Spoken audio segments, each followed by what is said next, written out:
Welcome to Reverse Mortgage Radio, hosted by Legend's very own reverse mortgage professor, Bruce Simmons. You have so many options with a reverse mortgage, everyone has a different opinion, and the government keeps changing the rules. You need to hear from the first certified reverse mortgage professional in Colorado to specialize exclusively in reverse mortgages, one of few in the state with the letters CRMP after his name. Bruce has the specific training and education you need to understand what you're buying. Now, here's your host, Bruce Simmons. Good morning, good afternoon, or good evening. Whenever you're listening to me is perfectly fine with me. My name is Bruce Simmons, and thank you very much for listening to Reverse Mortgage Radio and joining me today. Hope you're having a fantastic day and staying cool on this summer weekend. Today, we're going to be dropping some knowledge on you about reverse mortgages, because what we're going to be talking about are 7 considerations, 7 questions you should be asking yourself if you're considering a reverse mortgage. These come from the National Reverse Mortgage Lenders Association, and it's a handout that I actually give to everybody who's considering a reverse mortgage. When we meet, I give it to you as part of your information package. A lot of people gloss over it, and frankly, it's because I don't spend a lot of time delving into it and explaining it when we meet, because we're going over a lot of other stuff. But today, we're going to dig into these questions on a fairly good level that I hope that you do consider them, because they're important. We're going to talk about how do you intend to use your reverse mortgage proceeds? What are you plan? What's your plan for the money you're going to get from the reverse mortgage? Do you fully understand your obligations as a borrower under the reverse mortgage? That's number 2. Number 3, if you're married, is your spouse going to be a co-borrower on the loan? They don't necessarily have to be, and well, if they're over 62, they do, but we'll dig into that here in a minute. Number 4, how will your reverse mortgage loan be repaid? A lot of people don't consider that. Number 5, do you receive assistance under any other government programs that are based on your current income? Number 6, how long do you and your spouse plan to remain in the home? I talk to everybody about that pretty much. And number 7, have you considered other strategies to supplement your retirement income? Those are the 7 questions we're going to dig into today. If you have any questions about reverse mortgages, please feel free to call me at any time. My direct line is 303-467-7821. 303-467-7821. My name is Bruce Simmons, and I'm the Reverse Mortgage Manager for American Liberty Mortgage here in Denver, Colorado. I've been with this company now since 2011. What's that? I'm going on it's coming up on 13 years here pretty soon. So yeah, a long time. I like to stay with the same company a long time. I've been in the business for 21 years. So I kind of have seen a lot, although it's amazing. I still see things that I haven't seen in a long time. And even when I come across something I may have come across 10 years ago, well, guess what? The rules have changed, and I may not understand how to proceed. So sometimes I have to reach out to people and say, hey, here's a unique situation. What do we do in this? And I've done that before, and I'm not ashamed to admit that I don't have all the answers, because sometimes the answers change too. Or I'm getting old, so sometimes I don't remember them. But you can reach out to me with any questions. If I don't know the answer, I will reach out to somebody to get the answer for you. In fact, I just did that this weekend because somebody called. They've got a IRS tax lien. And I was trying to remember, because in the back of my mind, it's tickling, I don't think we could pay that off. And the loan officer who referred me this customer says, hey, we have to pay it off. We don't necessarily have to pay it off, but you could still have a tax lien from the IRS, not a lien, where you owe money to the IRS, but you're making payments. You have to have made at least 3 payments on time, and you cannot prepay those. And I knew that, but I forgot, in order for us to be able to pay it off with reverse mortgage proceeds, the IRS has to have had a lien on your property, because the way FHA loans are, the way FHA reverse mortgages are structured, in order for us to pay off a loan directly or a lien on any bill directly, it has to be a lien on your home. In other words, let's say you've got $50,000 in credit card bills that you want to pay off with a reverse mortgage. Normally, for most debt consolidation loans, the lender just makes a check out to you and Visa or you and MasterCard or you and JCPenney or whoever, and then you endorse that check and mail it in. That cannot happen with a reverse mortgage. I don't know. I didn't set the rules. Don't blame me.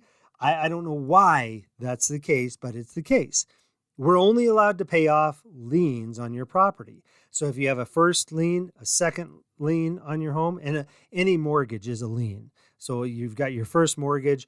Let's say you have a home equity line of credit. They have a lien on your home. So we could pay those off. If you have an IRS bill that does not have a tax lien on your home, we cannot use reverse mortgage proceeds to pay it off. And I forgot that. So things like this are where I have to reach out to other people. But I don't have a problem with that. I'm not ashamed to say that I don't know it all. I've come across a lot of unique situations, but sometimes the rules change on us as well. And you can also visit me online, by the way, too. Feel free to visit my website at reversemortgageradio.net. reversemortgageradio.net.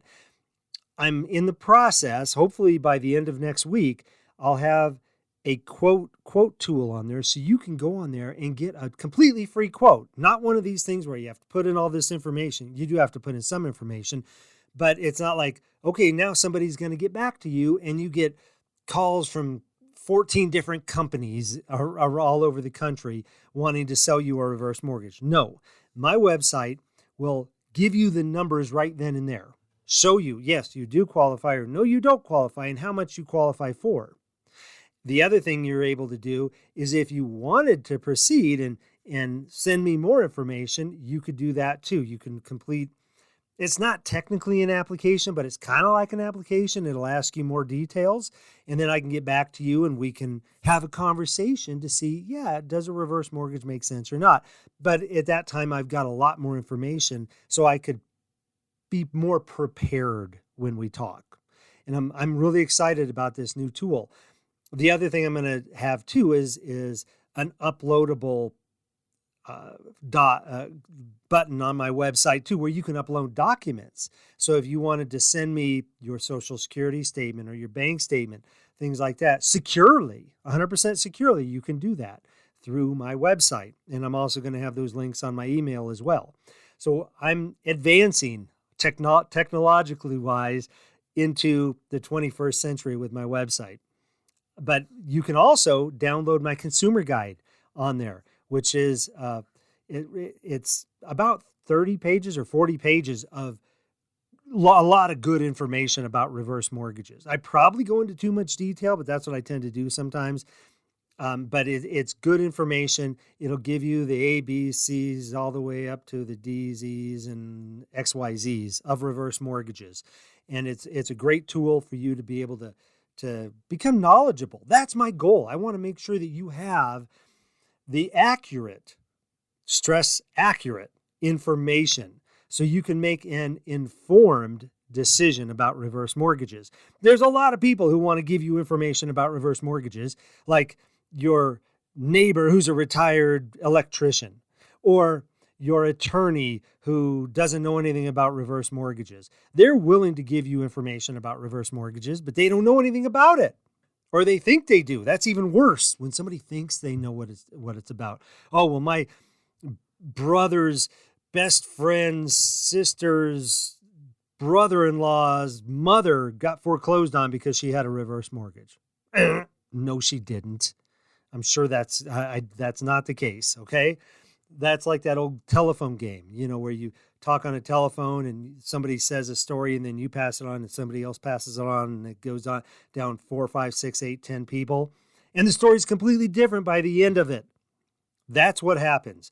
Somebody hears something about reverse mortgages and they filter it through their biases that they already possess, because out in the ether, It's just out in the ether.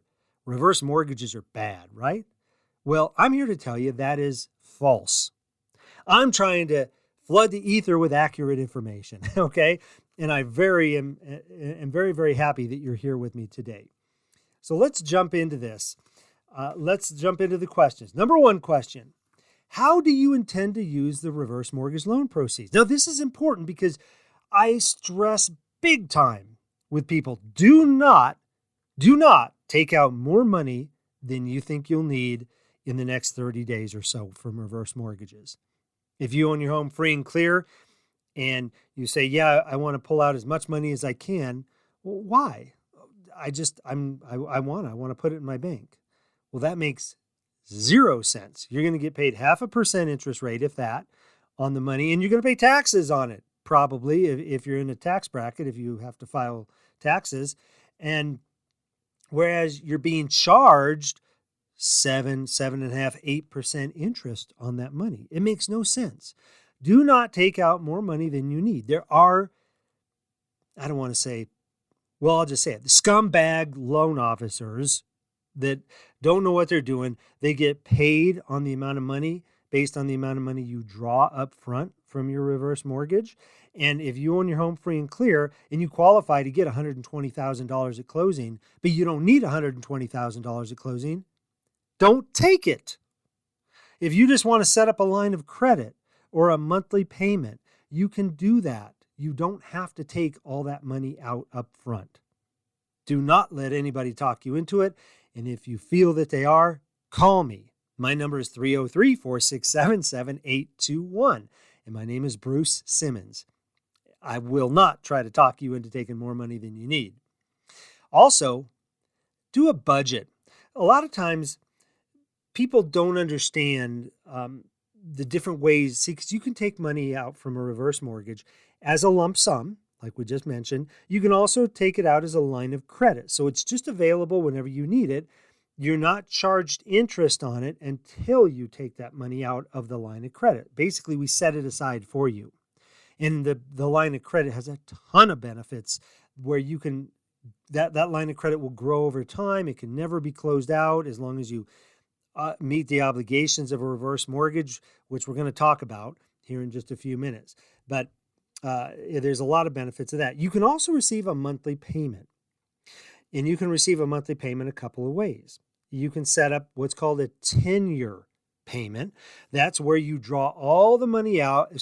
That's where we can set it up to where you're receiving money as long as you live in the home, guaranteed 100%. If you're 65 years old and you lived in the home till you're 105, you're still going to get that same payment every single month, guaranteed by FHA. If you need more money, let's say that if you set that up and it's guaranteeing you $950 a month, that's what you could get guaranteed as long as you live in your home. But you need $2,000 a month. Well, we could do that for you, but it's not going to be guaranteed as long as you live in your home. Maybe it's only going to be guaranteed for 12 years and 8.5 months or 8 months. Maybe it'll be guaranteed for 15 years, whatever. That's called a term payment. And another way to do it is what's called a modified term or tenure. That's where you combine a line of credit with a monthly payment. And actually, you can also take a lump sum. A lot of people do a combination. So let's say you take out $50,000 to pay off an existing HELOC on your home. You need another $10,000 for home improvement. But then you also want to receive an extra $750 every month. And so we set that up, but yet there's still, say, $30,000 left over that you can leave in a line of credit. And people will set that aside for emergencies when their furnace blows up or their car needs repairs, whatever the case may be. This way, it won't ruin the budget if you're living on a budget. And that takes me back to my original point. A lot of people will say they want a monthly payment. And I'll say, well, have you done a budget? They're like, no, I haven't. So what we do is, what I recommend everybody do is figure out your property tax, how much your property taxes and insurance are, how much your utilities are, your cable, all that stuff, and figure out, okay, if I did not have to pay the principal and interest portion of my mortgage, and I've got to pay $1,200 a month for all my bills. When my income's net $2,000. So that leaves me a little bit of a cushion. That's counting food, utilities, entertainment, cable, all that stuff. So if that all equals $1,250 and you're receiving $2,000 a month, there's no reason for you really to pull an extra $500 a month out, because then you're taking money out that you don't really need. And you're going to be charged interest on that money when you don't even need to pull it out. It doesn't do you any good. Now, sometimes people will, even though they have this money set aside in the line of credit, they like having money in the bank. And I say that's fine. If you want to pull out $2,000, $4,000, $5,000, even $10,000 extra, just to put in the bank, because I like to have that security. And I totally understand that, because then it's there. You can go to the bank, you can get it, put your hands on it. It's there. And you don't have to wait to get the money from the line of credit. Now, there's not a long wait. It's a 5 business day wait period. Well, up to 5 business days the lender has after they receive your request. They'll transfer the money to your bank from the line of credit. So if you set up a monthly payment, we'll deposit that payment every month into your bank account on the first business day of every month. So you want to be aware of the different ways that you can draw the money out and have a plan for it. That's what that part really boils down to. You have to understand your obligations as a borrower under the reverse mortgage loan. That's what I started to touch on here. Let's delve into it, because in order to keep the reverse mortgage in place, you have to live there as your primary residence. You have to you have to keep your name on title. You have to pay the property taxes, pay the homeowner's insurance, and maintain the home. If you don't do those things, the loan could be called due and you could be foreclosed upon. You could lose the home if you don't do that. So you have to make sure you're okay with that. Now, there is the option of having the lender pay your taxes and insurance for you. That's called a life expectancy set aside. What it does is we lower the amount of money that's available to you, and we take a certain amount of money and set it aside. Depending upon your age, if you're only in your early 60s, we might have to set aside $60,000, $70,000, $80,000 or more to cover your taxes and insurance for the next 18 or 20 years. And then we'll pay the taxes and insurance for you, though. We use loan proceeds to do it. You're only charged interest on that money we set aside once the taxes are paid or once the insurance is paid. So that'll be like an expense on your statement. You'll see that money came out of this escrow account to pay your taxes and insurance for you. But those are the requirements that you have to be aware of in order to keep the loan in place. That's why you need to be aware of all these things, okay? Because if you don't do these things, you could lose the home. The loan could be called due at least, and then you might have to refinance or sell the home, which isn't what you want to do, okay? Now, number 3, if you're married, will your spouse be a co-borrower on your loan? 99.9% of the time, that answer is yes, if you're both over 62. If you're not, let's say you're 65 and your spouse is 57. I always tell people, I'm sure there's a lot of benefits to having a younger spouse, but a reverse mortgage ain't one of them. Because what we do is now we're going to base the amount of money we can loan on your spouse's, the younger spouse's date of birth. The younger you are, the less money we loan on a reverse mortgage. The reason for that is that non-borrowing spouse, even though he or she is not part of the loan, he or she has the right to stay in the house if something happens to you, the borrower. Because technically, the loan comes due when the last borrower permanently leaves the home or passes away or whatever. So if you have to move to assisted living, say 20 years down the road, and now it doesn't matter your spouse's age because your spouse was a non-borrowing spouse when you started the loan. Now your spouse can also stay in the home. But because that spouse is younger than you, we figure that spouse is going to be staying in the home longer than you over a longer time period. So we're going to reduce the amount of money that's available to you to compensate for that. And the loan won't be called due. However, keep in mind, if there is a non-borrowing spouse, that spouse will not have access to any money at all. If you have a line of credit available to you and you pass away, your spouse does not have access to that unless he or she is a borrower. They also don't have access to any money that's set aside to pay your taxes and insurance. So if we set aside $60,000 and you've only used 30 of it, that other 30 it's still sitting as part of the equity in the home. It's not like the lender takes it, but your spouse does not have access to it unless your spouse is also a borrower. All right. And then we can go into a lot of detail on non-borrowing spouses, but I don't want to do that today. Number 4, how will the reverse mortgage loan be repaid? The loan comes due when the last borrower permanently leaves the home. Or in this case, if there's a non-borrowing spouse, then that non-borrowing spouse can also stay in the home. But your heirs will inherit the home. Whoever you name on title will inherit the home if you pass away. Now, you could sell it at any time. A lot of times, that's one of the misconceptions. People think they're stuck in the house. Well, I can't sell the house because I have a reverse mortgage on it. I've got all this equity, but I can't tap it. Well, yeah, you can. You can sell it at any time. There is no prepayment penalty. You just pay off the amount you borrowed plus the accrued interest and mortgage insurance over the years. So if you took out $100,000 10 years ago, you might have to pay back $250 now. Or maybe it's $180, depending on interest rates and how you used it. I don't know.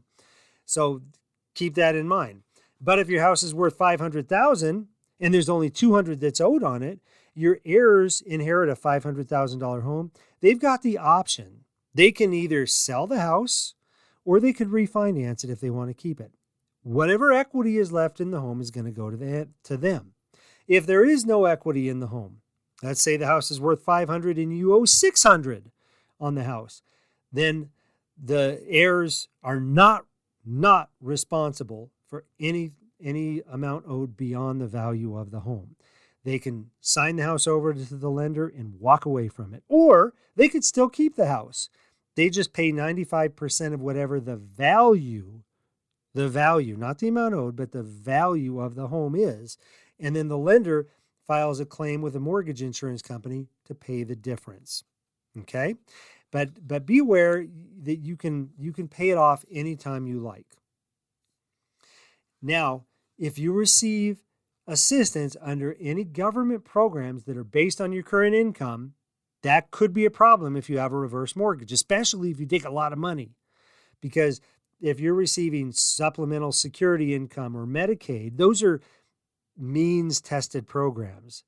And while the money you get from a reverse mortgage is not taxed, it's not income, it's loan proceeds, but when you deposit that money in your bank, ding, ding, ding, bells go off in the Medicaid department or whatever, and they say, oh, this person has too much money to qualify, we're going to disqualify them, whatever they do. I recommend if you're on Medicaid, I can still do loans for people. I've done them. But we have to be very careful about the way you take the money out. And I highly recommend that you speak to a Medicaid attorney about it. And I'd be happy to work with you in that regard as well. Number 6, how long do you and your spouse plan to remain in the home? Now remember this, I'm just going to read this because it makes so much sense. Reverse mortgages, like many financial products, have costs associated with them, including some that need to be paid up front when the reverse mortgage is obtained. Now, this is not cash out of your pocket. It's all rolled into the loan, but it still is money out of the equity of your home. Among other things, that means that if you or your spouse are not likely to continue to live in your home for more than a number of years after the reverse mortgage is obtained, you might want to take a look at those costs and consider them very carefully, because it may not make sense for you if you're going to move a year or two down the road. Now, I've done loans for people who moved, a realtor specifically. She bought a home with a reverse mortgage for purchase, fixed it up, and sold it like a year and a half later. She did that again on another home and again on a third home. And then finally, she moved into her fourth home with a reverse for purchase. That was her fourth reverse for purchase, and she stayed in that one. And she did that over the span of about 6 years. It can be done, but you've got to be aware of how you do it. I did another loan for a lady who had Lou Gehrig's disease. She knew she was not going to stay in there much more than a year tops. But to her, it made emotional sense. It didn't make financial sense. Any financial advisor would have said, you're crazy for doing this. She was not going to leave the home. She was not going to move into assisted living. And she needed the money from the reverse mortgage for her in-home care. That made perfect emotional sense for her specific situation. The other thing, number 7 now, and by the way, too, back to number 6, most of the time, for most people, it doesn't make sense. I mean, there's always the one-off here and there. But for most people, if you're not living there 4 or 5 years, it just doesn't make sense. Now, there's no prepayment penalty, so if something happens and you have to leave after a year, so be it. But you're not going to have to pay any penalty, but you're not going to get a refund of any of those upfront costs. So have you also, number 7 is if you've considered other strategies to supplement your income. And this is something that the counseling should talk to you about. When you're talking to a reverse mortgage counselor, they should do something called a benefits checkup, which is a tool for identifying services like housing assistance, tax deferral programs, home repair grants, or food stamps, things like that. Social services. I guess food stamps are now called SNAP. We don't want to sound bad to anybody. But basically, the other thing, too, you want to consider is there's other ways to tap equity. It might make more sense right now to do a home equity line of credit. I'm talking with a loan officer who's going to be doing a reverse mortgage for his mom. Through me, it's a loan officer within our company. And his mom needs a lot of money up front to fix up her house. So I talked to him and he said, yeah, it's probably going to add $100,000 or more in value to her home. And right now she needs all this extra work on her home. And he was concerned about the appraisal because FHA appraisals could be a little more stringent or a little more strict than a conventional loan. So she's getting a HELOC, a home equity line of credit, to remodel her kitchen, get hardwood flooring, remodel a bathroom, paint the house, do all this stuff. So then now what we're going to do is that's going to take like a year to do. And because there's a time period, there's what's called seasoning issue with loans. If you get a money out from a refinance or whatever, you have to wait a year before you can do a reverse mortgage. But in their case, it's going to take her a year to do it anyway. So she's going to get this money, fix up the home. Then now it's going to be at a higher value, and we're going to be able to do a reverse mortgage, pay off her first loan and the HELOC, and get her additional money because the value is higher. So you just don't know. You need to evaluate all these different options. And that's where talking to me about your specific situation, because these loans are very personalized. I mean, we can customize them to fit your need. If you have enough equity. Now, if you were just barely enough to cover your mortgage, that's where the money's going to go. And there's not a lot of flexibility there. But whatever it is, feel free to call me. I'd love to talk with you about your specific situation. My name is Bruce Simmons. I'm the reverse mortgage manager for American Liberty Mortgage here in Denver. And you can reach me directly at 303-467-7821.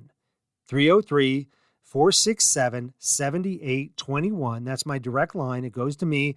If you get my voicemail, please leave me a message. I will call you back. You can also visit me online at reversemortgageradio.net.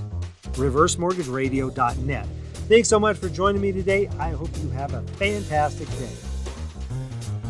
Call Bruce Simmons today. Ask about his free Colorado Consumer Guide, 303-467-7821 or reversemortgageradio.net.